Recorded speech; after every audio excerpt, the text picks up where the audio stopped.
বৃদ্ধ ইতিহাসবিদ আনিসুর রহমানের মৃত্যুশয্যার পাশে দাঁড়িয়েছিল তার নাতি সাগর।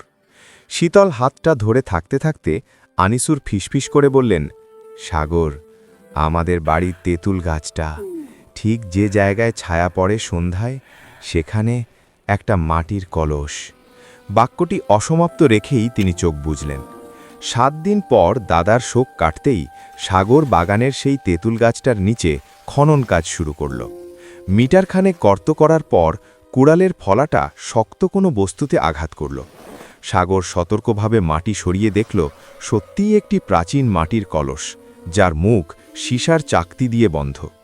কলসটি বাড়িতে এনে খুলতেই ভেতর থেকে বেরিয়ে এলো একটি রেশমের কাপড়ে মোড়ানো পাণ্ডুলিপি। কাপড়টি ছিন্নপ্রায়, কিন্তু পাণ্ডুলিপিটি অক্ষত। সাগর সেটি খুলে দেখল সেখানে বাংলা, ফার্সি আর কিছু অজানা চিহ্নে লেখা।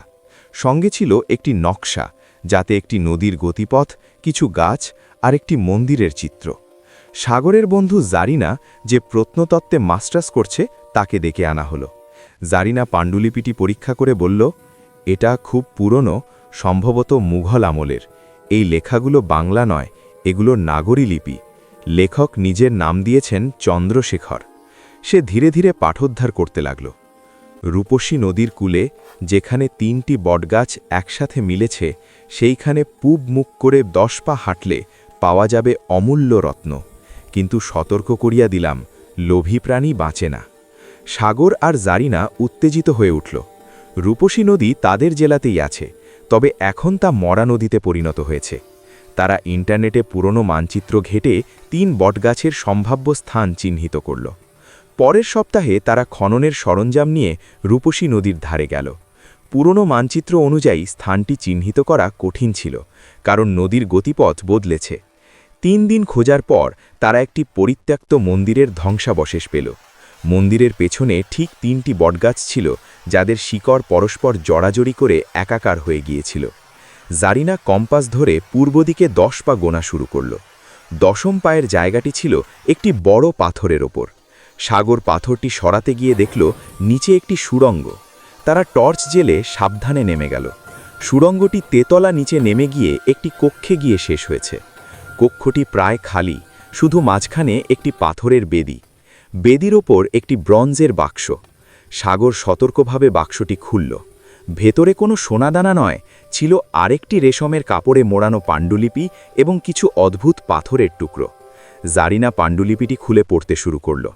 এটিতে চন্দ্রশেখর লিখেছিলেন, ধনলোভী মানুষ, যদি তুমি এ পর্যন্ত এসে থাকো, তবে জেনে রেখো আসল সম্পদ এই পাণ্ডুলিপিতেই আছে।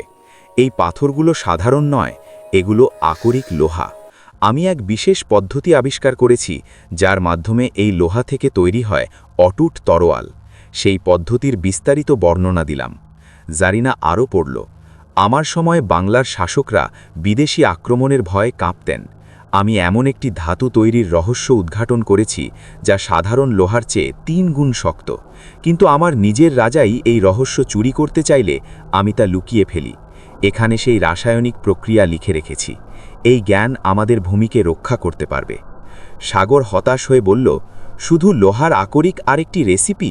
আমরা তো সোনার সন্ধান করছিলাম। জারিনা তাকে ধমক দিয়ে বলল, বোকা কথা বলো না। এই রেসিপির মূল্য কোনো সোনার থেকেও কম নয়। মনে করো যদি আমরা এই পদ্ধতি ব্যবহার করে উন্নত মানের কৃষি যন্ত্রপাতি তৈরি করতে পারি। তারা সাবধানে সবকিছু সংগ্রহ করল। বাড়ি ফিরে জারিনা আধুনিক প্রযুক্তি দিয়ে সেই প্রাচীন রেসিপি পরীক্ষা করতে লাগল। অবিশ্বাস্যভাবে প্রায় 500 বছর পুরনো সেই রাসায়নিক প্রক্রিয়া আজও কার্যকর ছিল। সেই আকরিক থেকে তৈরি লোহা সত্যি সাধারণ ইস্পাতের চেয়ে শক্তিশালী। সাগর এবার বুঝতে পারল তার দাদু কেন তাকে এই গুপ্তধনের খোঁজ দিয়েছিলেন।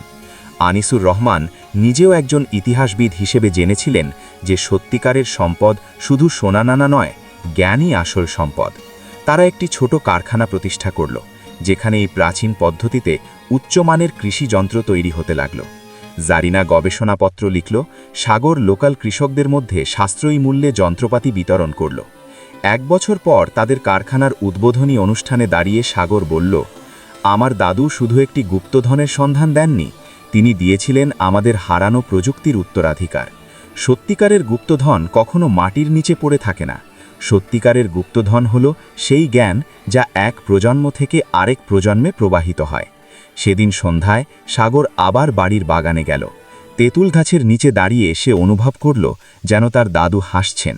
সত্যিকারের গুপ্তধন সে পেয়ে গেছে, একটি প্রাচীন সভ্যতার জ্ঞান আর একটি জীবন বদলে দেওয়ার ক্ষমতা। আর এই সম্পদ ভাগ করলে কমে না, বরং বাড়ে।